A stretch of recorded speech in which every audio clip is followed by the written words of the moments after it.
in some ways, this is a setback, in some ways, because it leaves Hamas where it is for the time being. It looks like there is a ceasefire peace agreement between Israel and Hamas. Can you just explain exactly how we came to this point? Yeah, well, this idea of a ceasefire, at least a temporary ceasefire, which I think this is being planned, has been running for a long time now. And there have been negotiations, there have been, I think, on a number of occasions, agreement by Israel and rejection ultimately by Hamas. But now we've got to a point where Hamas seem to have agreed a ceasefire deal. I think the Israeli parliament has got to vote on it, or at least the Security Cabinet have got to vote on it before it's finalized from the Israeli side. But this is not a coincidence in terms of timing that it's happening now. It's, I think, entirely because President Trump is about to enter the White House, and he's threatened Hamas and Hamas's allies with all hell breaking loose on 2 occasions in the last few days. And his Middle East envoy designate has been playing a part in the negotiations in the last few days as well. So I think we should look upon this as being more a consequence of Trump's presence rather than anything Obama has achieved, Biden has achieved, which has been very little in this context. So it looks as though 33 of the hostages are being released, but 10 of those are dead. And there's still, I believe the overall number of hostages still in Gaza is around 100. So this isn't a complete deal.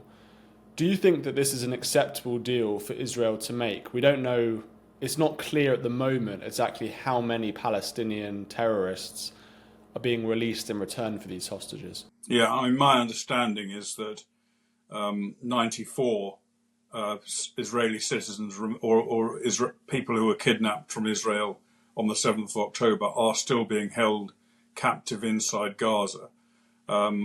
And we don't know how many of them are still alive. We don't know what condition they're in. We do know the way they've been treated, or those who have been released were treated, talking about sexual abuse, torture, rape, and other forms of ill treatment. And of course, many have been murdered by Hamas. We don't know also, we don't know whether ultimately the whole group of hostages will be released. I think it's unlikely that's going to happen. This initial 33, assuming they are released, is a significant number. But I think I would guess it's unlikely that, unless they're really forced to, that Hamas is going to release all of them, because these are their most important bargaining chips in this conflict. And of course, the release of any of the hostages is a major upside, a major upside, and should be extraordinarily highly welcomed. But there are downsides, and one of those downsides is what you mentioned, which is the number of Hamas terrorists that are slated to be released. We don't know the number yet, or at least I don't know the number, but I can guess it's going to be quite a significant number, more than the 33 Israeli hostages released. And let's not forget who these people are. These are terrorists who have been either convicted of or are strongly suspected of being detained because they've carried out terrorist attacks. And there's every likelihood when they are released, somehow in due course, they will return to terrorism. So that's a major downside. The other downside, I think, to this, from Israel's perspective, is that it does give Hamas something of an opportunity for survival. Now, my understanding of the terms of this deal, and I don't think any of us know yet exactly what those are that Israel will retain military forces controlling the border between Egypt and Gaza, which is critical to starving Hamas of resupply of weaponry and other resources, and also in other strategically important parts of Gaza. So there will be a continuing Israeli presence in Gaza, at least for the time being. But the opportunity it potentially gives Hamas is to retain control of the civilian population in Gaza. They've been destroyed to the extent they can't really pose a major threat to Israel, even though they've killed quite a few Israeli soldiers in recent days. They can't pose a threat any longer of the sort of 7th of October threat. But they can still, at the moment, still control large parts of the Gazan population. That has to end. That cannot be allowed to continue. And so I think we should see this not necessarily as an end of the conflict, but maybe a temporary cessation. We don't know how long it will go on for ultimately. What kind of fighting have we seen in the last few months? Because the conflict really hasn't been in the news, and it seemed to have died down a little bit. Maybe I'm wrong in saying that. So what's been going on in the last few months? Well, inside Gaza, most of Hamas's military structures have been destroyed, so they can't operate now as the kind of reasonably large-scale military force that they had before. All they can do now really is carry out guerrilla-style attacks against Israeli soldiers. And that's all they've been able to do for some time. But that is in itself very dangerous. I think just the other day, 10 Israeli soldiers were killed. I forget the exact numbers now. But they're still deploying improvised explosive devices to kill Israeli soldiers. So they still do have some capability. But the fighting has been, as you suggested, has been at a less intense level for some months now than it has been in the past. But it's far from over. And I don't think, even with this ceasefire, I don't think we can see that as being the end of the war, not while Hamas continues to maintain a military capability and critically, I think, maintain control over the civilian population. Now, you've credited Donald Trump in some ways for this deal happening. How do you think the Trump presidency, when it begins on Monday, will change the dynamic in the Middle East between Israel, Hamas, and Israel and other Arabic countries? Well, I don't think, for a start, I don't think this deal would have happened unless Trump had been about to go into the White House.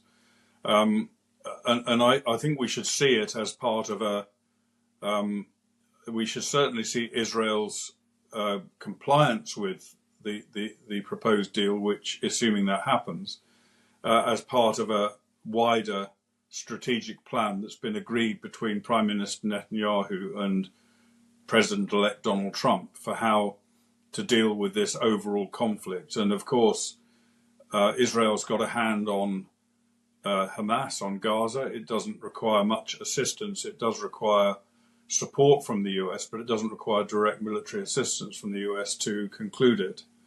And the same really pretty much applies in Lebanon. But the major issue, the major problem in the Middle East now is Iran. And so far, President Biden has restrained Israel from carrying out really serious military action against Iran, which they have wanted to do. But of course, to do that, it does require indirect US military assistance, and it requires US diplomatic cover as well. And I think that I would guess, I don't have any inside knowledge of this, but my guess is that Prime Minister Netanyahu and President Trump will have agreed on how this is to be dealt with. And my hope is, and my expectation is, that Israel will be given a free hand to take care of Iran's nuclear program by military action. That's overdue. It's essential because that nuclear program threatens not just Israel, but the whole of the Middle East and the world. And I think that Trump understands that. I hope Trump understands that and will give the go-ahead to Israel to do what it needs to do. That in turn, of course, a decisive attack against the Iranian nuclear program could lead to the fall of the Iranian regime, which is weak now. It's weaker now than it's ever been since it was first came into power in 1979. It's lost its major terrorist proxies in the Middle East to a large extent. It's also lost Syria, which was critically important territory for Iran to exercise control across the Middle East. And therefore it's very weak, and it's in many ways the Ayatollahs are ripe for the picking now, and I think that's probably because of the likelihood of that happening is increased with Trump coming into the White House. Couldn't giving Iran or giving Israel a free hand in Iran, would that not escalate things? Could that not lead to a major conflict in the Middle East, which could be or could have disastrous consequences for the West? Well, you could call it an escalation, but I think the alternative is worse than whatever form that escalation takes, and it's quite hard to see how this conflict broadens out beyond Iran. Obviously, Iran's proxies like the Houthis will no doubt be called into action yet again. They're in action now. They've been in action up to now.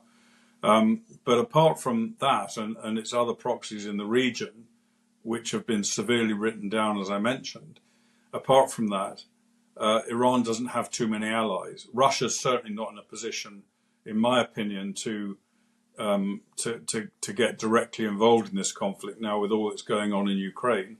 China, I don't think, has any great interest in getting involved directly in a military conflict, and that really leaves Iran pretty isolated, and almost at Israel's mercy. So yes, it could expand in a way that perhaps we can't foresee, but I think the consequences of that are going to be much less than the consequence of Iran eventually getting a nuclear weapon, which it's certainly on the path to doing. And finally, with this ceasefire between Israel and Hamas, do you believe Israel has now won in Gaza? Has it won the war? Does this mark an Israeli victory? I wouldn't describe it as that. No, I think it's as I've mentioned, we've got still Hamas active, still powerful inside Gaza, and until that is removed, until Hamas's ability to attack Israel, which has been largely removed, but until its ability to control the population of Gaza and regenerate and reconstitute itself, which it will certainly try and do, until that has been prevented, you couldn't describe this as being a victory against Hamas. But I think one thing we should bear in mind is, which people often kind of overlook, is we shouldn't underestimate Netanyahu's planning and Netanyahu's ability to achieve what his objective has been specified as being, which is a victory. So this, in some ways, this is a setback in some ways, because it leaves Hamas where it is for the time being. I think in a bigger sense, it's probably a step forward, and it's certainly a good thing for the hostages, but it can't be seen in its own right as being a victory over Hamas, no. Thank you for watching this video. If you want to watch more content, please subscribe to our new GBN America YouTube channel. Thank you so much for watching GB News, the People's Channel, Britain's news channel.